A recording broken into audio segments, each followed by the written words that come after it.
Okay, folks, I'm back from my tour, Allman Family Revival, which was great, 12-day tour of the West Coast. And now we're going to do another one of our psychedelic music review shows.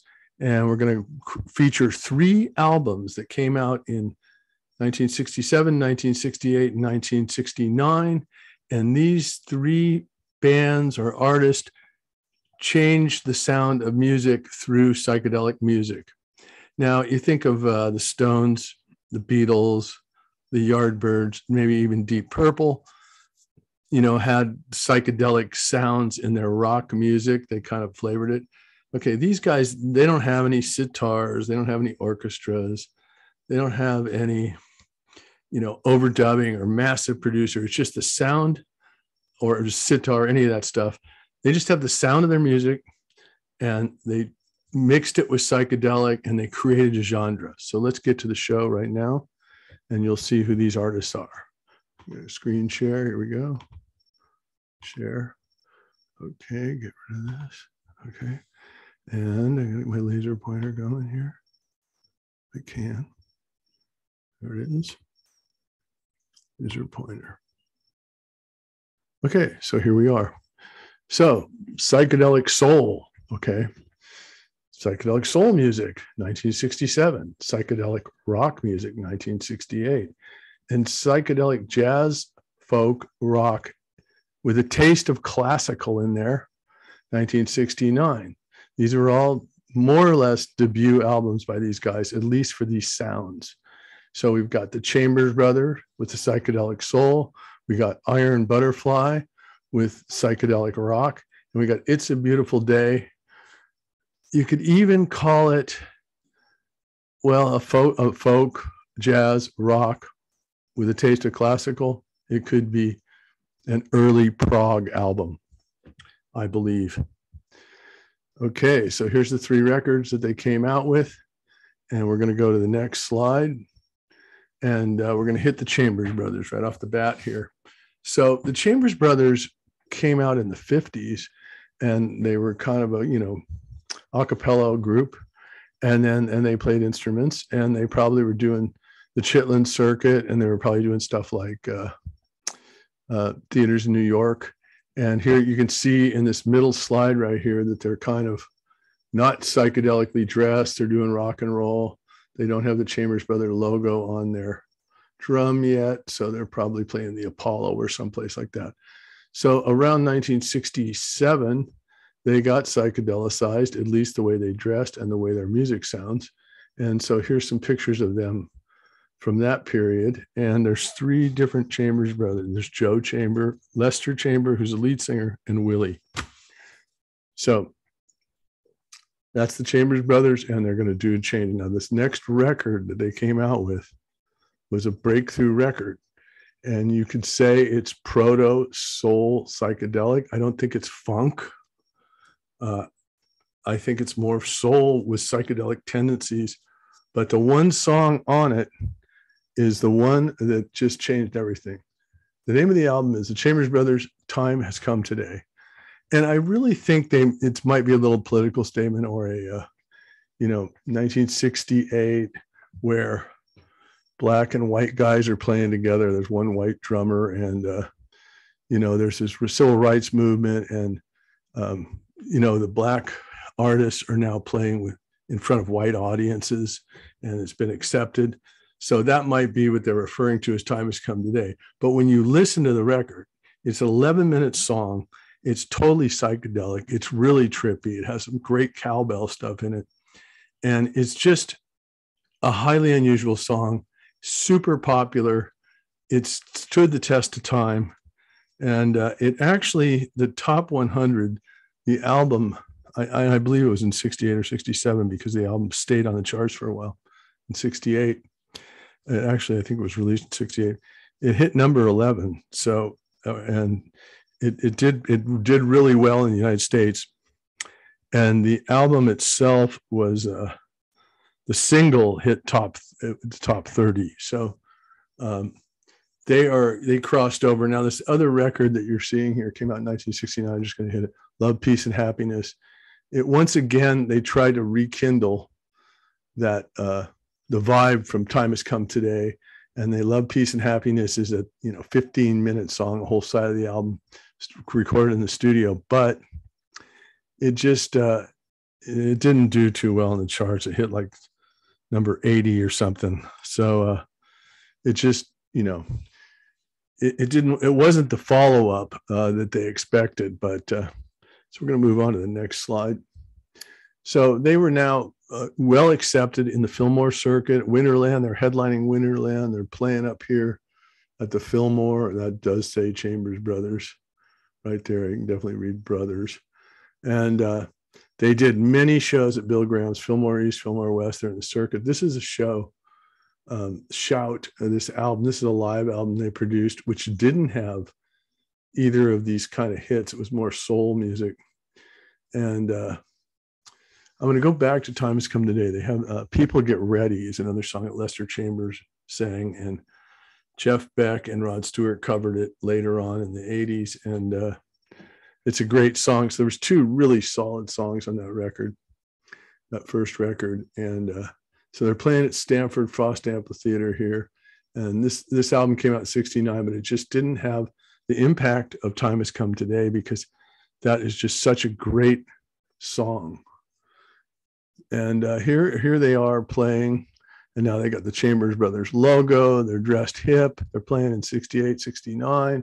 They're playing here at different venues with light shows and psychedelic. Now this shot right here is from 1984, when they reopened the Fillmore Auditorium, Bill Graham, and they did an HBO special, and Chambers Brothers were invited to do Time Has Come Today, and there they are on stage with a light show.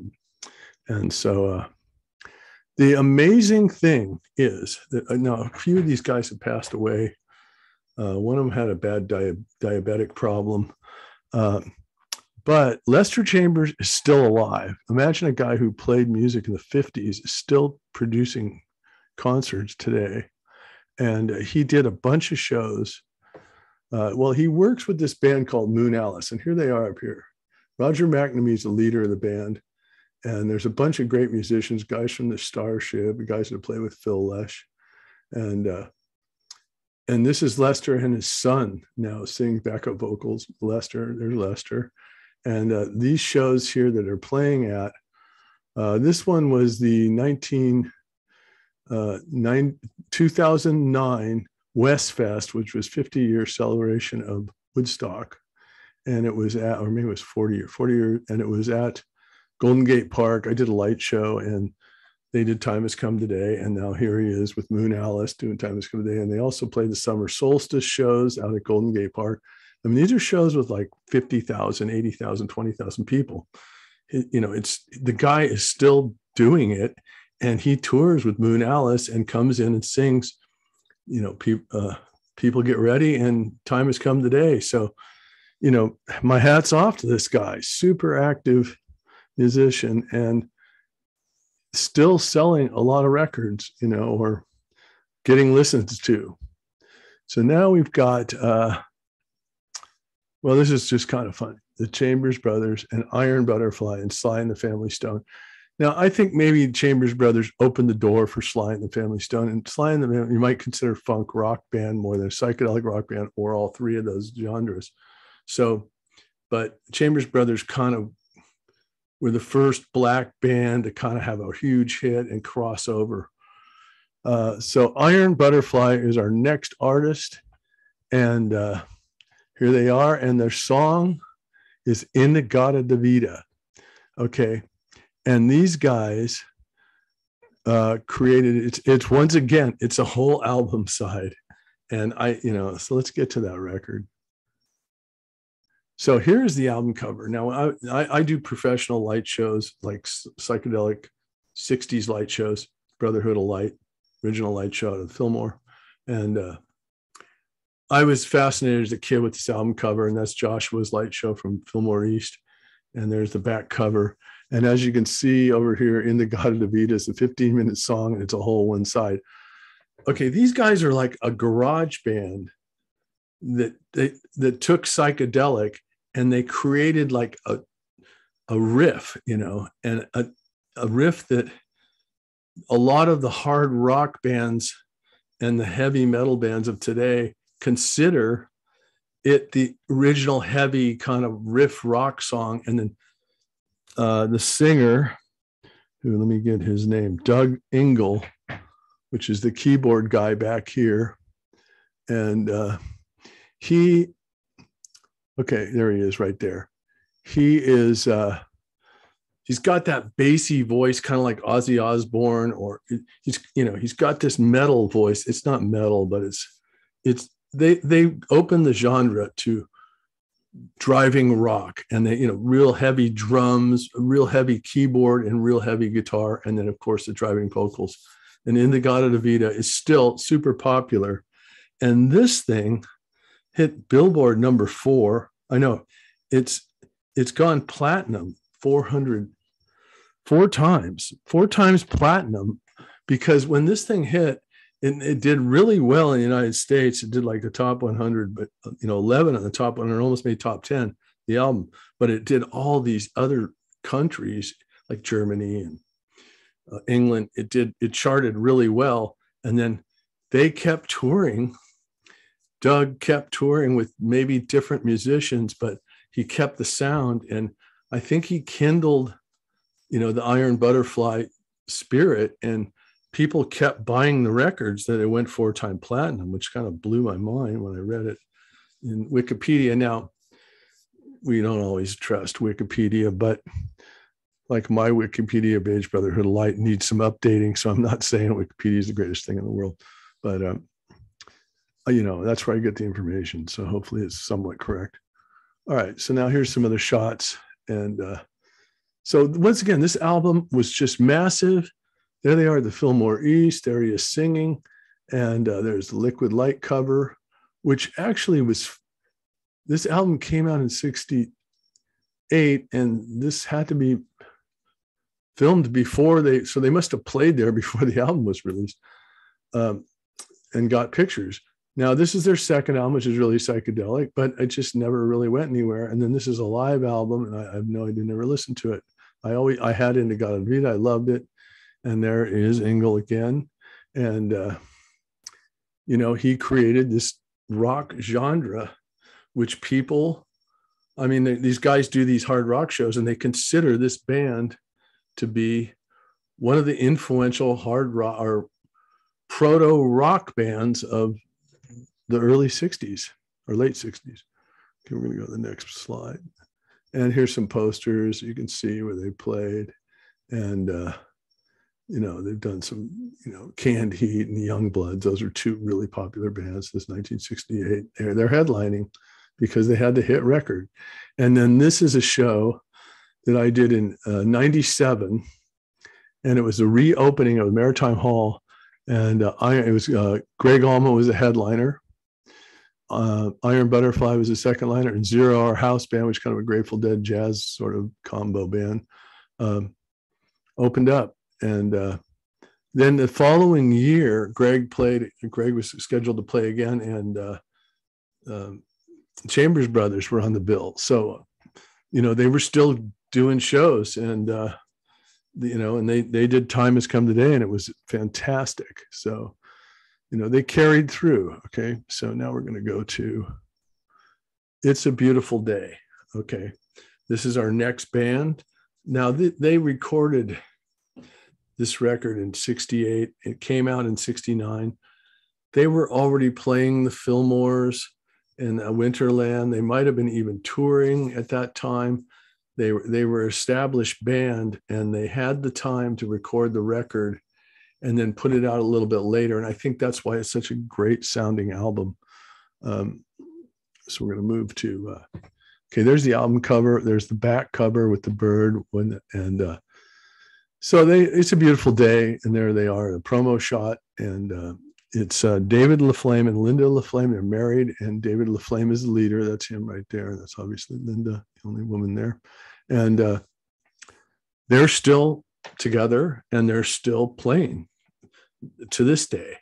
And this, so they had this song called White Bird, and White Bird it's just a folk rock, beautiful song. It was a big hit.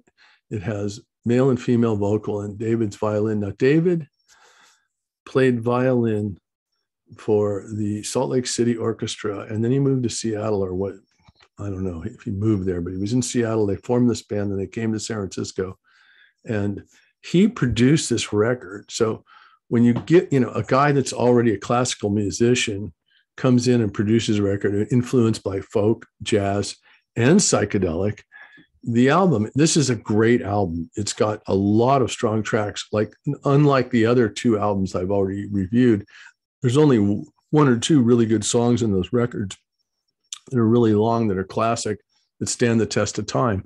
But this record, so Whitebird is different than the rest of the music on this record, but it's a really good song. It's been in a ton of movies. It's been re-released. It actually charted, but this album only charted at 47.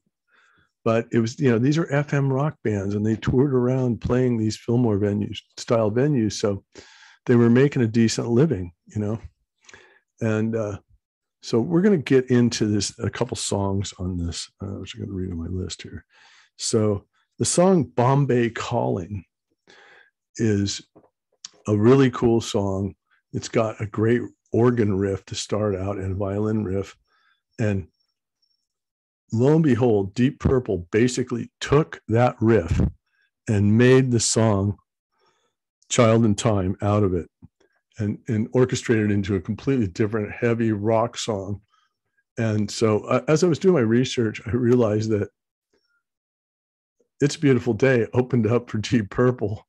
So obviously John Lord, who found the riff, had probably watched their set. They played multiple nights at the Fillmore Winterland. And so it's no secret. And, it's all over Wikipedia, and I've actually talked to David LaFlame about it. And he's mentioned that he doesn't mind that he's ripped off many good licks over the years. So it's kind of cool that he accepts it. But Deep Purple was psychedelic, and they're taking stuff from them. So these guys, okay, with this influence of music. So these other two songs are, let's see, Bombay Calling. And then let's see, Time is a really good, and Hot Summer Days is another really good song. And the album is a complete album. And I would actually say this is proto-prog, because he's mixing all these genres, which, if you listen to a Yes album, they might be doing an acoustic thing, and then they go into a hard rock, and then they go into some jazzy kind of changes. And that's what this band was doing, even though it's a 60s band. So I would highly advise getting this record. So here they're also headlining the Fillmore. There's a poster right there. This is them back then, and this is them now. So they're still touring. And this is back in the 70s. There they are playing at the Fillmore, probably at one of these. That even might be the same show that was in 84 when Bill reopened the Fillmore. Now, the closing of the Fillmore, last days of the Fillmore album, they're on it. Their music is on it. And they played that last show at the Fillmore West when it closed. Okay, so they're just, So now here we are at the West Fest in Golden Gate Park. There's two posters, and kind of the theme of the festival was Whitebird. And I think, they really weren't a political band, but I think by singing Whitebird, they, peace, the Whitebird, not throwing peace signs around or, peace and love or anything like that, but they just kind of represented the spirit of the 60s. And here they are. There's Linda and there's David, and they're playing there. And to tell you the truth, it was a great concert. I mean, there was the Charlatans were there, and the Cold Blood, and Sly's band, the Family Stone, and Ronnie Montrose, and a bunch of guys, a guy from the Talking Heads, and Neil Schon played a Hendrix tribute.